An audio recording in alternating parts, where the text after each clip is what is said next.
मैं सौरभ सुमंत आप सबका स्वागत करता है जीनियस पॉइंट यूट्यूब परिवार में। अगर आप लोग बिहार के किसी भी एग्ज़ाम की तैयारी कर रहे होंगे तो यह वीडियो आपके लिए इम्पोर्टेंट होने वाला है। खासकर आप लोग Bihar police constable, Bihar police constable और बिहार एसएससी की तैयारी कर रहे हैं तो यह वीडियो आपके लिए रामबाण साबित होने वाला है, क्योंकि आप सबको पता है कि हमारे एग्ज़ाम में लूसेंट से क्वेश्चन बहुत ही ज़्यादा लड़ता है। तो आज हम लूसेंट के पेज बाय पेज और टॉपिक वाइज टॉपिक करके हम MCQ सीरीज लेकर आए हैं। तो आज के इस वीडियो में लूसेंट के पेज नंबर 25 और टॉपिक का नाम रहने वाला है मेरे प्यारे दोस्तों चोल के कुछ पार्ट होगा। इससे पहले हम चोल के बारे में और MCQ क्वेश्चन डिस्कशन कर चुके हैं और दूसरा टॉपिक होने वाला है मेरे प्यारे दोस्तों चालुक का 3 पार्ट है। तीनों पार्ट इस वीडियो में इंक्लूड रहेगा। इन सभी से मेरे प्यारे दोस्तों 50 MCQ क्वेश्चन लेकर आए हैं।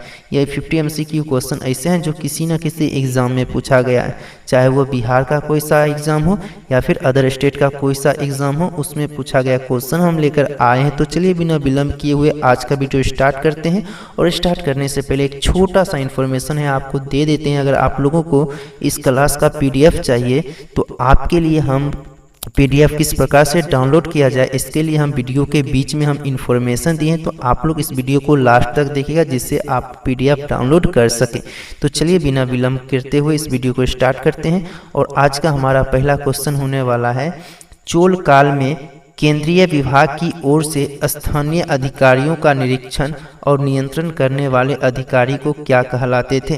तो ये अधिकारी कृषकान कहलाते थे। लूसेंट में थोड़ा सुधार कर लीजिएगा इसको लूसेंट से देखकर। अगला क्वेश्चन यहाँ पर दिया गया है, उत्तर मेरुर अभिलेख के अनुसार चोल काल में सभा की सदस्यता के लिए आयु सीमा क्या निर्धारित की गई थी? तो आयु सीमा मेरे प्यारे दोस्तों 35 से 70 वर्ष निर्धारित की गई थी। और उत्तर मेरुर अभिलेख में ये भी कहा गया था कि मेरे प्यारे दोस्तों वही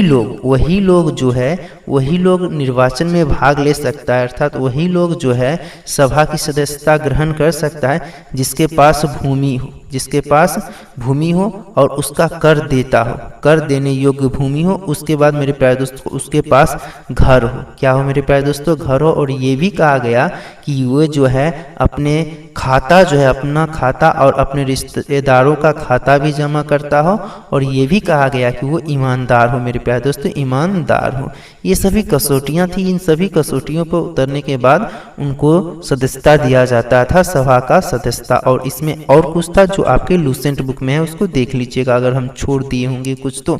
अगला क्वेश्चन यहाँ पर दिया गया है, चोल काल में ब्राह्मणों को दी गई करमुक्त भूमि को किस नाम से जाना जाता था? तो ब्राह्मण को दी गई करमुक्त भूमि को चतुर्वेद मंगलम नाम से जाना जाता था। लेकिन यहाँ पर देखिए ब्राह्मणों को दान में दिए गए भूमि को ब्रह्मदेव के नाम से जाना जाता था। इसको भी देख लीजिए एक बार, ये इन्फॉर्मेशन अच्छा है, आप लोग याद कर लीजिएगा। अगला क्वेश्चन यहाँ पर है, चोल प्रशासन के दौरान ब्राह्मणों को दान में दी गई भूमि को क्या कहलाती थी? तो चोल प्रशासन के दौरान ब्राह्मणों को दान में दी गई भूमि को ब्रह्मदेव कहा गया था। और चतुर्वेदी मंगलम कौन सी भूमि को कहा गया था? जो ब्राह्मणों को दिया गया। किसको मेरे प्यारे दोस्तों? ब्राह्मणों को दिया गया, बट इस पर जो है कर नहीं लिया जा रहा है। करमुक्त भूमि, ब्राह्मण को दिए गए करमुक्त भूमि को चतुर्वेदी मंगलम कहा गया और ब्राह्मणों को दान में दी गई भूमि को ब्रह्मदेव कहा गया। अगला क्वेश्चन यहाँ पर है, चोल सेना का सबसे संगठित अंग निम्नलिखित में से कौन सा था?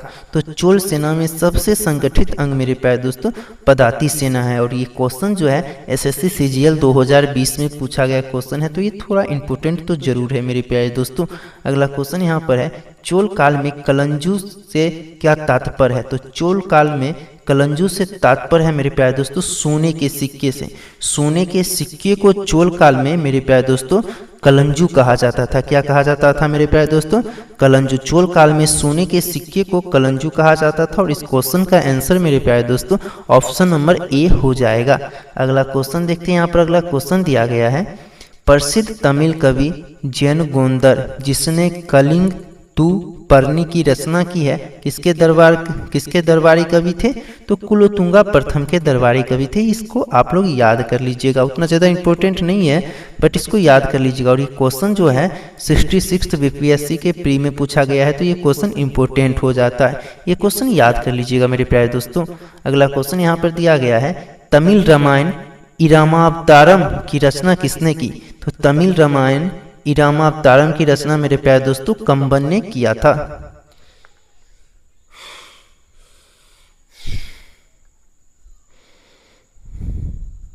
अगला क्वेश्चन दिया गया, प्रसिद्ध कवि कंबन किस चोल शासक के दरबार में रहते थे? तो प्रसिद्ध कवि कंबन जो है कुलोतुंगा तृतीय के दरबार में रहते थे। ये याद कर लीजिएगा, ये थोड़ा इंपॉर्टेंट है। और ये क्वेश्चन जो है आपके एग्जाम बिहार एसएससी 2018 में ये क्वेश्चन पूछा गया है, तो इसको याद कर लीजिएगा।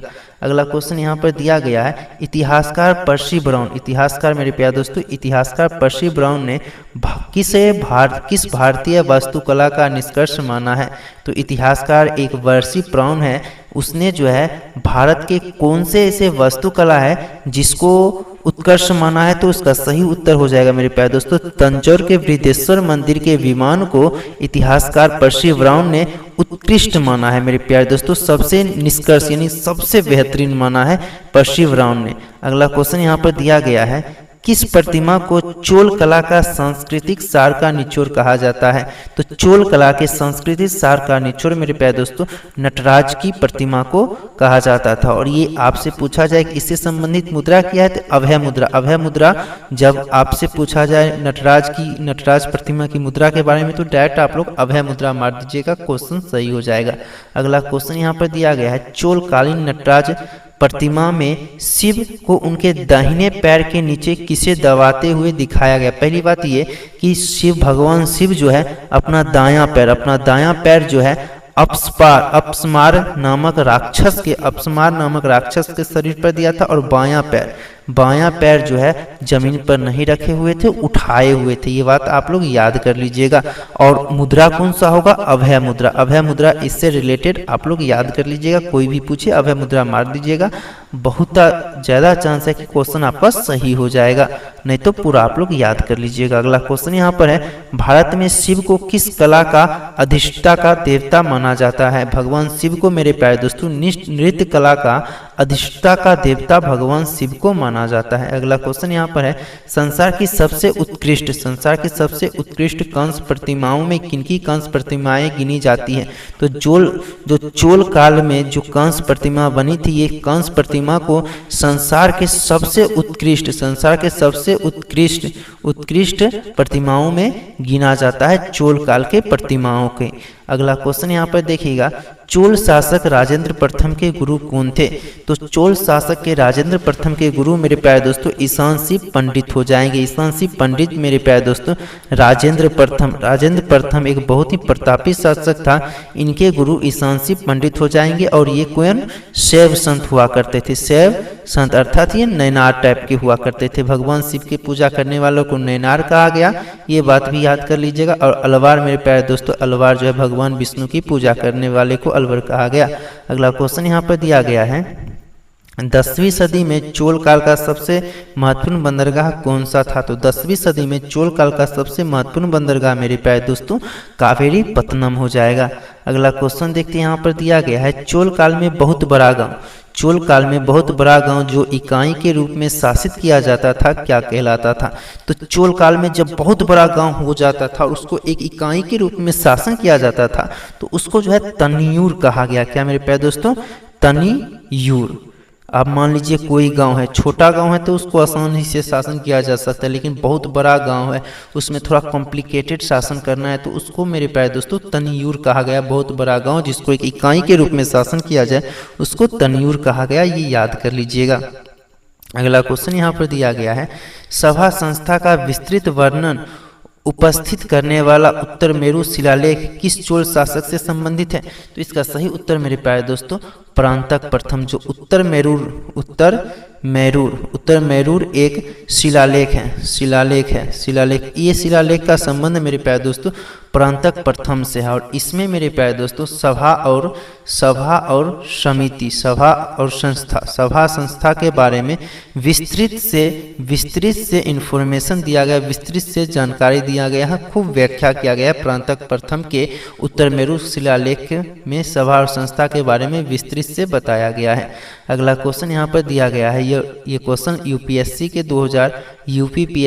के 2018 में पूछा गया क्वेश्चन है। यहाँ पर क्वेश्चन दिया गया है, चोलों की राजधानी का सही कालक्रम क्या है। तो चोल ने सबसे पहले अपनी राजधानी मेरे प्यारे दोस्तों उरैयूर बनाया। तो यहाँ पर देखिए उरैयूर कौन से ऑप्शन में दिया गया, ऑप्शन नंबर ए में दिया गया है।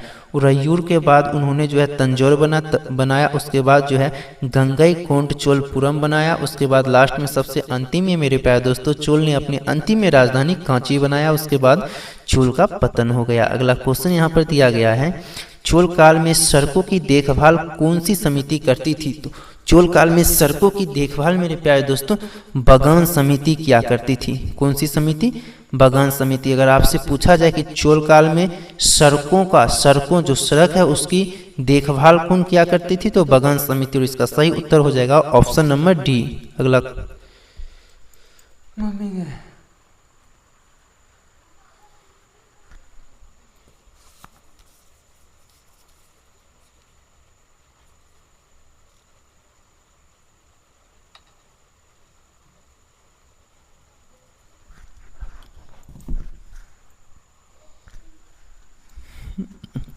जगह यहाँ पर दिया गया है, चोल काल में आम वस्तुओं के आदान प्रदान का मुख्य आधार क्या था। तो चोल काल में आम वस्तु जो भी नॉर्मल वस्तुएं था उसका आदान प्रदान धान के माध्यम से किया करता था। तो इसका सही उत्तर हो जाएगा ऑप्शन नंबर बी। और आप लोग बताइएगा सोने के मुद्रा को क्या कहा गया, कलंजू। सोने के सिक्का को कलंजू कहा गया मेरे प्यारे दोस्तों। सोने के सिक्का को चोल काल में कलंजू कहा गया, ये बात याद कर लीजिएगा। और समान वस्तुओं का आदान प्रदान धान के माध्यम से चोल काल में होता था। अगला क्वेश्चन यहाँ पर दिया गया है, चोल काल में वलंजियार, नानादेशी, मणिग्रामम क्या थे। ये जो तीन नाम देख रहे हैं, वलंजियार, नानादेशी, मणिग्रामम, ये तीनों जो है व्यापारिक समूह हुआ करता था। तो इसका सही उत्तर विशाल व्यापारी समूह ऑप्शन नंबर बी हो जाएगा। अगला क्वेश्चन यहाँ पर दिया गया है, चोल राजवंश का राजकीय प्रतीक क्या था। तो चोल राजवंश का राजकीय प्रतीक मेरे प्यारे दोस्तों बाघ हो जाएगा। अगला क्वेश्चन यहाँ पर देखिएगा, दक्षिण भारत में विष्णु के उपासक को क्या कहा गया। तो विष्णु के उपासक को जो मेरे प्यारे दोस्तों अलवार कहा गया, और शिव के उपासक को मेरे प्यारे दोस्तों नैनार कहा गया। आप लोग बताइएगा कि नैनार संतों की संख्या कितनी थी, कमेंट बॉक्स में। ये क्वेश्चन के बाद इस क्वेश्चन को हम पहले डिस्कस करवा चुके हैं, ठीक है, तो इसको बता दीजिएगा आप लोग। अगला क्वेश्चन यहाँ पर दिया गया है, दक्षिण भारत में शिव के उपासक क्या कहलाते थे। तो दक्षिण भारत में शिव के उपासक मेरे प्यारे दोस्तों नैनार कहलाते थे। और अलवार मेरे प्यारे दोस्तों, अलवार विष्णु के उपासक, भगवान श्री विष्णु के उपासक को अलवार और भगवान श्री शिव के उपासक को नैनार कहा गया था चोल काल में या फिर दक्षिण भारत में। अगला क्वेश्चन देखिए यहाँ पर दिया गया है, किस राजवंश के शासकों ने एक सशक्त नौसेना का निर्माण कर बंगाल की खाड़ी को अपनी झील का रूप दे दिया। तो चोल काल में नौसेना को चोलकालीन राजा इतना ज़्यादा मजबूत कर दिया कि जो बंगाल का खाड़ी था वो चोल झील के नाम से जाना जाने लगा। कौन सी झील, चोल झील। इतना ज़्यादा मजबूत कर लिया अपनी नौसेना को कि बंगाल के खाड़ी को जो है चोल झील ही कहा जाने लगा, ठीक है, ये याद कर लीजिएगा, ये क्वेश्चन पूछा जाता है अक्सर। अगला क्वेश्चन यहाँ पर दिया गया है, कल्याणी के चालुक्य वंश की स्थापना किसने किया। तो कल्याणी के चालुक्य वंश की स्थापना मेरे प्यारे दोस्तों तैलप द्वितीय ने किया। और तैलप द्वितीय ने अपनी राजधानी मेरे प्यारे दोस्तों मान्यखेट बनाया था। कहाँ पर बनाया था, मान्यखेट। बाद में जो है इनकी राजधानी जो है स्थानांतरित करके कल्याणी कर दिया गया। कहाँ कर दिया मेरे प्यारे दोस्तों, कल्याणी कर दिया था। अगला क्वेश्चन यहाँ पर देखिएगा, चालुक्य वंश की प्रारंभिक राजधानी कहाँ थी? तो चालुक्य वंश की प्रारंभिक राजधानी मान्यखेट हो जाएंगे और बाद में जो है कल्याणी स्थानांतरित कर दिया गया था। अगला क्वेश्चन यहाँ पर दिया गया है और ये स्थानांतरण जो है मेरे प्यारे दोस्तों सोमेश्वर प्रथम ने किया था। तो इस क्वेश्चन को हम ध्यान से समझते हैं। चालुक्य शासक सोमेश्वर प्रथम ने मान्यखेट से अपनी राजधानी कहाँ स्थानांतरित कर दिया? तो कल्याणी स्थानांतरित कर दिया मेरे प्यारे दोस्तों, कल्याणी। पहले मान्यखेट राजधानी था, मान्यखेट चालुक्य की राजधानी मान्यखेट हुआ करती थी, लेकिन सोमेश्वर प्रथम ने मेरे प्यारे दोस्तों इन्होंने अपनी राजधानी बदल करके कल्याणी कर दिया। अगला क्वेश्चन देखिए यहाँ पर दिया गया है, कल्याणी के चालुक्य वंश का सबसे प्रतापी शासक कौन था? कल्याणी के चालुक्य वंश का सबसे प्रतापी शासक मेरे प्यारे दोस्तों विक्रमादित्य शिक्ष हो जाएगा। अगला क्वेश्चन यहाँ पर दिया गया है, प्रसिद्ध विद्वान विल्हन और विज्ञानेश्वर किसके दरबार में निवास करते थे? तो प्रसिद्ध विद्वान विल्हन और विज्ञानेश्वर जो है विक्रमादित्य शिक्ष के दरबार में निवास करते थे और इन्होंने महत्वपूर्ण पुस्तक लिखा है जिसको हम अगले एमसीक्यू क्वेश्चन के माध्यम से हम सॉल्व करेंगे। हिंदू विधि ग्रंथ मिताक्षरा की रचना किसने किया? तो मिताक्षरा की रचना मेरे प्यारे दोस्तों विज्ञानेश्वर ने किया था। विज्ञानेश्वर मिताक्षरा की रचना, और ये किनके दरबार में रहते थे? तो मेरे प्यारे दोस्तों मिताक्षरा की रचना विज्ञानेश्वर ने किए थे और जो है विल्हन और विज्ञानेश्वर जो है विक्रमादित्य शिक्ष के दरबार में रहते थे। अगला क्वेश्चन यहाँ पर दिया गया है, विक्रमांक देव चरित्र नामक प्रसिद्ध ग्रंथ की रचना किसने किया? तो विक्रमांक देव चरित्र नामक प्रसिद्ध ग्रंथ की रचना मेरे प्यारे दोस्तों विल्हन ने किया था। अगला क्वेश्चन यहाँ पर दिया गया है, बतापी या बदामी के चालुक्य वंश की स्थापना किसने की? तो बदामी के चालुक्य वंश की स्थापना मेरे प्यारे दोस्तों जयसिंह ने किया था। किसने किया था? जयसिंह ने, और इन्होंने ही अपनी राजधानी मेरे प्यारे दोस्तों बतापी बनाया था और यही राजधानी रह गया। अगला क्वेश्चन यहाँ पर दिया गया है, बतापी के चालुक्य वंश की राजधानी बतापी वर्तमान में किसके निकट है? तो ये जो बतापी आप देख रहे हैं मेरे प्यारे दोस्तों वर्तमान में बीजापुर के निकट है। इसका सही उत्तर ऑप्शन नंबर ए हो जाएगा। अगला क्वेश्चन देखिए यहाँ पर दिया गया है, बतापी के चालुक्य वंश का सबसे प्रतापी शासक कौन था?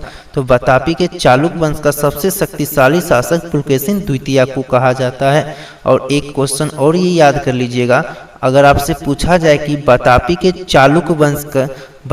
चालुक्य वंश को स्वतंत्र अस्तित्व में किसने लाया? तो वो पुलकेशिन प्रथम ने लाया। ठीक है, सामंत से स्वतंत्रता की ओर पुलकेशिन प्रथम ने लाया। अगला क्वेश्चन यहाँ पर दिया गया है, बतापी के निर्माणकर्ता किसे कहा गया? तो बतापी के निर्माणकर्ता कीर्तिवर्मन को कहा गया। और आपसे पूछा जाए कि बतापी को स्वतंत्र वाला राष्ट्र किसने बनाया? पुलकेशिन द्वितीय ने, पुलकेशिन प्रथम ने बनाया। ठीक है, पुलकेशिन प्रथम ने बनाया, ये याद कर लीजिएगा। ठीक है, अगला क्वेश्चन यहाँ पर दिया गया है, किस स्तंभ लेख से प्रमाणित होता है कि पुलकेशिन द्वितीय ने बहु सुवर्ण एवं अग्निष्ठाम यज्ञ संपन्न करवाए थे? तो ये जो है महाकूट स्तंभ लेख से प्राप्त होता है। तो इसका सही उत्तर ऑप्शन नंबर बी हो जाएगा। अगला क्वेश्चन यहाँ पर दिया गया है, जिनेंद्र का मोगुती मंदिर किसने बनाया? जिनेंद्र का मोगुती मंदिर मेरे प्यारे दोस्तों पुलकेशिन द्वितीय ने बनाया था। किसने बनाया? पुलकेशिन द्वितीय ने बनाया जिनेंद्र का मंदिर, ये याद कर लीजिएगा। और ये क्वेश्चन जो है एमटीएस में 2020 में पूछा गया क्वेश्चन है। अगला क्वेश्चन बहुत ही ज़्यादा इंपॉर्टेंट ये क्वेश्चन है, पुलकेशिन द्वितीय ने हर्षवर्धन को हराकर कौन सी उपाधि धारण की? तो पुलकेशिन द्वितीय ने हर्षवर्धन को हराकर मेरे प्यारे दोस्तों परमेश्वर की उपाधि धारण की। और ये जो है पुलकेशिन द्वितीय हर्षवर्धन को नर्मदा नदी के किनारे हराया था। ये बात भी आप लोग याद कर लीजिएगा। अगला क्वेश्चन यहाँ पर दिया गया है, लगभग 641 ईस्वी में चीनी यात्री हुएनसोंग किसके दरबार में आया था? तो पुलकेशिन द्वितीय के दरबार में मेरे प्यारे दोस्तों हुएनसोंग 641 ईस्वी में आया था। अगला क्वेश्चन देखिएगा, और यूँ कहा जाता है कि इन्होंने 641 ईस्वी में चीन में एक दूत भेजा था। अगला क्वेश्चन यहाँ पर है, पल्लवी वंश के शासक नरसिंह वर्मन प्रथम ने पल्लव वंश के शासक नरसिंह वर्मन प्रथम ने पुलकेशिन द्वितीय को लगभग 642 ईस्वी में परास्त कर दिया। और कौन सी उपाधि धारण की? जब नरसिंह वर्मन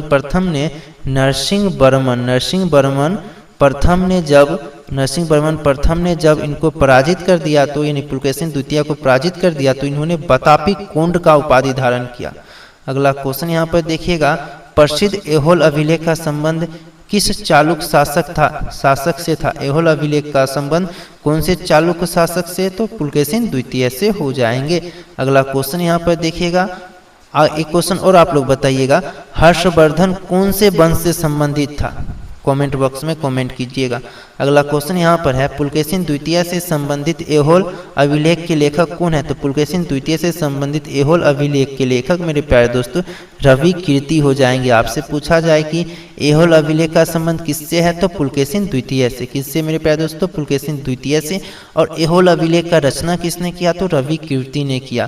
अगला क्वेश्चन यहाँ पर है, मालवा को जीतने के बाद विनयादित्य ने कौन सी उपाधि धारण किया।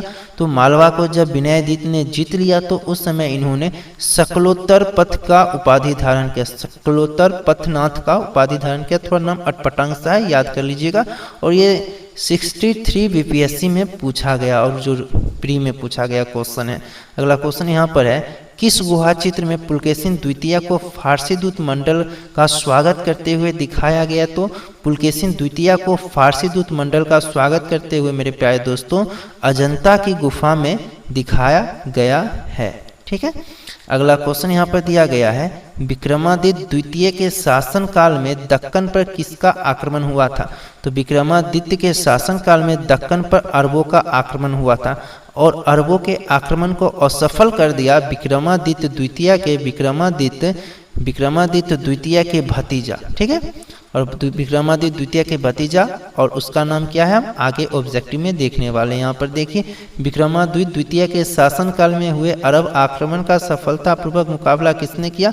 तो पुलकेशी ने किया। पुलकेशी कौन था, विक्रमादित्य द्वितीय के भतीजा मेरे प्यारे दोस्तों, विक्रमादित्य द्वितीय के भतीजा। और आप लोग बताइएगा कि पुलकेशी द्वितीय को कौन सा उपाधि पुलकेशिन द्वितीय ने दिया था। ठीक है। पुलकेशिन द्वितीय ने कौन सा उपाधि दिया जब अरबों के आक्रमण को असफल कर दिया, तो वो अवनीजनश्रय नामक उपाधि दिया। ये क्वेश्चन याद कर लीजिएगा, थोड़ा अटपटांग सा है। और यहाँ पर लास्ट क्वेश्चन दिया गया है, ये आपके लिए छोड़ा गया क्वेश्चन है। ठीक है। इस क्वेश्चन को आप लोग कमेंट बॉक्स में कमेंट कीजिएगा कहीं से भी ढूंढ कर। ठीक है।